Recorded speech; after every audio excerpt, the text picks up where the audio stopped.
عريس، زوجني أختك وموكلتك السيدة فريدة شمس الدين الراوي على كتاب الله وسنة رسوله. زوجني أختك وموكلتك السيدة فريدة شمس الدين الراوي ايه ده؟ على ايه ده؟ ازاي النور بينطفي بالشكل ده؟ لا حول ولا قوة إلا بالله. في ايه؟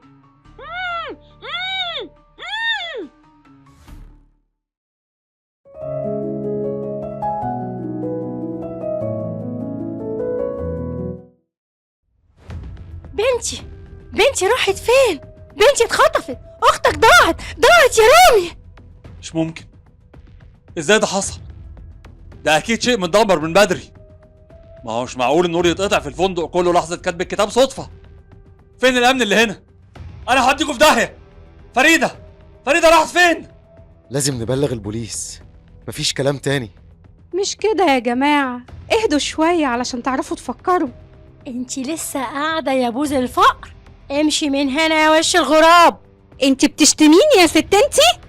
انا مش هرد عليكي بس عشان خاطر خالد، وكفاية عليكي اللي انتي فيه. فريدة رحتي فين يا فريدة؟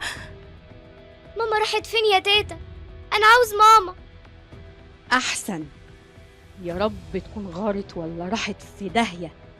لو تعرفي قد ايه بكرهك يا فريدة. خدتي مني خالد اللي معرفتش معنى الحب اللي معاه.